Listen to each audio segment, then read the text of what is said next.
We had exactly the tone in mind that we wanted to have, and Carl Reiner told me one time, you can set the tone of the movie in the first 2 minutes, and you can let the audience know what the rules are and how far you're going. That one piece of advice became the philosophy of The Jerk. The first scene was ridiculous, and intentionally so, because Steve Martin wanted the people to know precisely what type of movie they were in for. It worked. The ridiculousness hit, the guffaws erupted, and Martin cemented his reputation as a comedy mastermind. But beneath the immaculately timed jokes and the suave, assured demeanor, Steve Martin was not a guy who took chaos lying down. To him, comedy was never simply about being humorous. It was a matter of rhythm, of architecture, of taking respect for the work as an art. And when that art was devalued by co-stars who prized ego, laziness, or unbridled chaos, Martin took notice. He seldom spoke out in public in his early years. He was too professional for that. But with time, through quick wit and honest observation, a pattern began to reveal itself. There were some individuals he just loathed working alongside. The first of these was Chevy Chase. On paper, Three Amigos in 1986 seemed the type of collaboration comedy enthusiasts fantasized about. Steve Martin, Chevy Chase, and Martin Short, three legends playing off one another in a wacky Western farce. On screen, the chemistry was there, but behind the camera, Martin was quietly miserable. He arrived on the set each day, ready to go. He had memorized the script word for word, since he'd co-written it with Randy Newman and Lorne Michaels. For him, structure was holy, but Chevy was a different situation altogether. Having ridden high on the coattails of Saturday Night Live and blockbusters such as Caddyshack and Fletch, Chevy had established himself as a genius but notoriously troublesome actor. He hated authority, bristled against direction, and lived for improvising in ways that tended to shift the limelight onto himself. On Three Amigos, all that was on full display. He ad-libbed lines in the moment, cut into takes with new one-liners, and improvised so forcefully that Martin sometimes watched whole rhythms come crashing down in the middle of the scene. That's some people's idea of spontaneity. For Steve Martin, it was sabotage.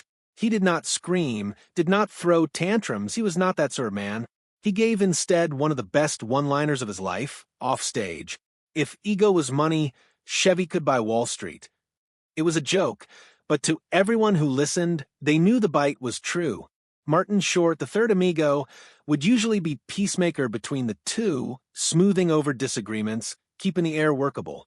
But before filming wrapped, Steve Martin had made up his mind.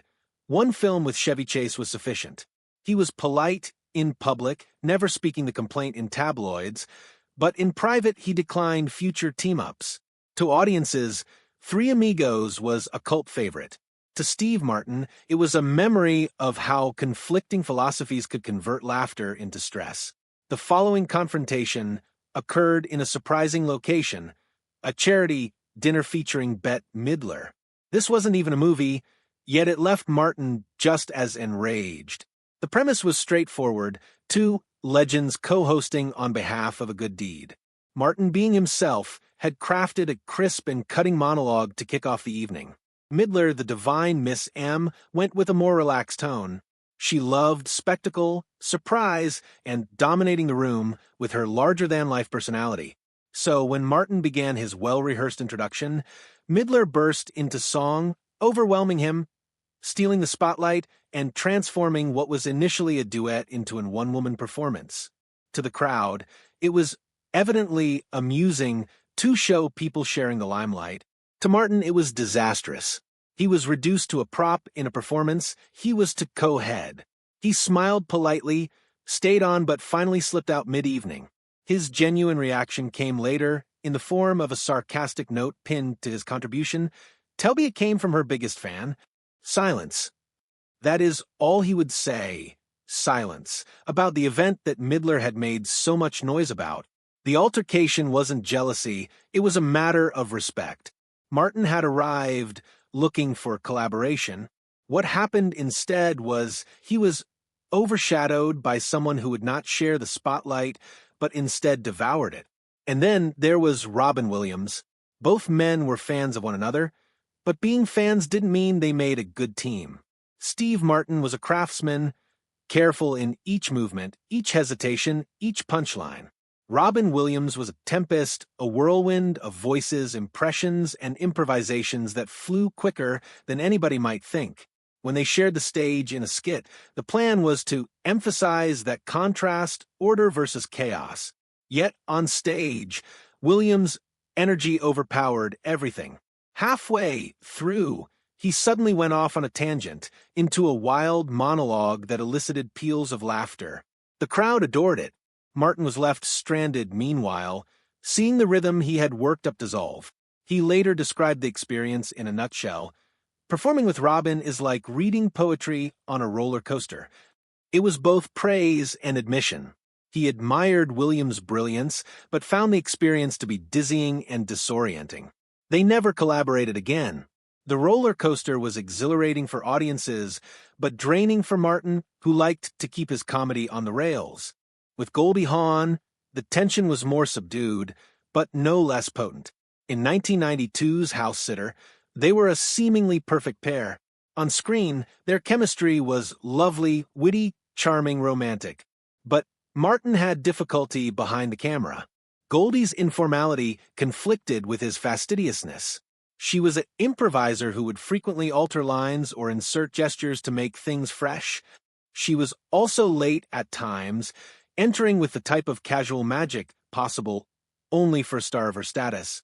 To Martin, this was not freshness, this was abandon. He endured it, but an incident at a party cemented his resolve never again to collaborate with her. Strumming his banjo, his most intimate and holy love, Martin was the object of a playful wisecrack from Hawn. She didn't intend it that way, but to him his music was taboo to mockery. It hurt in a way that lasted far longer. None of these incidents evolved into blow-ups, but they added up. By the time the shooting ended, Martin quietly turned down any opportunity to work with her again on another film. House Sitter would be their sole collaboration, even though Hollywood was clamoring for more. And then there was Bill Murray, and the blowback here went deeper than nearly any other. It took place in the late 1970s in a live sketch. Martin was prepared, rehearsed, and precise. Murray showed up almost an hour late. When he eventually emerged on stage, he parroted Martin's manner in front of the audience, using him as a prop instead of a partner. The audience laughed, but to Martin, the treachery was severe. Comedy is based on trust. Timing is based on rhythm. Murray had ruined both. What ensued was not a row, but something icier, silence. For over a decade, the two spoke little to each other. Even when they bumped into each other at festivals or events, they kept their distance from each other purposefully. Their ideologies were just too far apart, Martin's strictness against Murray's defiance. They were two comedy giants, but together they could only muster fracture. The tragedy, if anything, was what could have been. The two could have collaborated to create some fantastic work. But audiences were presented with absence. The last encounter was with Jim Carrey, the new comedy king of the 1990s. Carrey's ascendancy was meteoric. Ace Ventura, The Mask, Dumb and Dumber.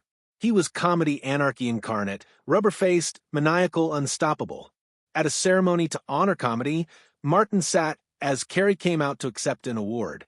What was supposed to be a short speech became a 14-minute display of never-ending impressions and over-the-top shenanigans. Originally, it was humorous. Then it was dragging. The crowd became agitated. Martin, who was in the front row, finally did get up and waved a massive wrap-it-up sign. The crowd erupted, thinking it was part of the act. But it wasn't. Behind Martin's grin was real annoyance. Later, he conceded he found Carrey draining. Even a buddy comedy matching them up was talked about, but Martin nixed it. He admired Carrey's talent, but knew their approaches were incompatible. Collaboration would be like attempting to put a hurricane in a cage. Throughout all these anecdotes, a strong thread is woven. Steve Martin was not cruel or bitter. He never yelled at coworkers, never had public spats, never begged for tabloid sensationalism. But he was a perfectionist who cherished comedy as art, and he hated working with others who handled it thoughtlessly.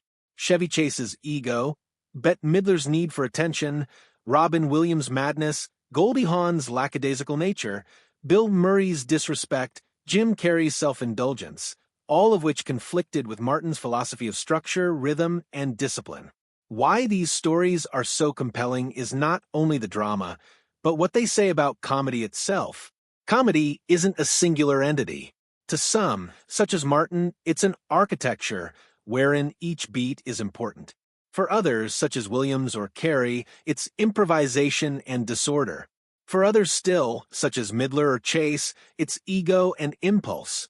All of these methods can create brilliance, but they don't necessarily get along. To the audience, the end result was laughter. To Martin, the process usually left a scar. And so, years down the road, when he named the 6 actors he couldn't stand to work with, it wasn't rumor. It was truth. Even great comedians have their limits. The ultimate showdown came with Jim Carrey, the new comedy king of the 1990s. Carrey's ascent was meteoric. Ace Ventura, The Mask, Dumb and Dumber. He was comedy anarchy incarnate, rubber-faced, manic, indefatigable. At a comedy award ceremony, Martin sat and watched while Carrey accepted an award. What was supposed to be a quick speech became a 14-minute sideshow of nonstop impressions and way too much mugging. It was amusing at first. Then it was tedious. The crowd became agitated. Martin, who was positioned toward the front of the audience, finally got up and displayed a giant wrap-it-up sign. The crowd went wild, thinking it was part of the act. But it wasn't. Behind Martin's beaming grin was real annoyance. Eventually he conceded he found Carrey draining. Word of a buddy comedy teaming them up even circulated, but Martin turned it down. He admired Carrey's ability, but recognized their working styles were not compatible. Having him around would be like attempting to contain a hurricane. In all these tales, there is one obvious thread. Steve Martin was not bitter or nasty. He never yelled at co-workers, never fought in public, never courted tabloid controversy. But he was a perfectionist who valued comedy as art, and he despised working with people who treated it carelessly. Chevy Chase's ego, Bette Midler's spotlight stealing, Robin Williams' chaos, Goldie Hawn's casualness, Bill Murray's disrespect, Jim Carrey's indulgence. All of it clashed with Martin's philosophy of structure, rhythm, and discipline. What makes these stories so fascinating is not just the drama, but what they reveal about comedy itself. Comedy is not one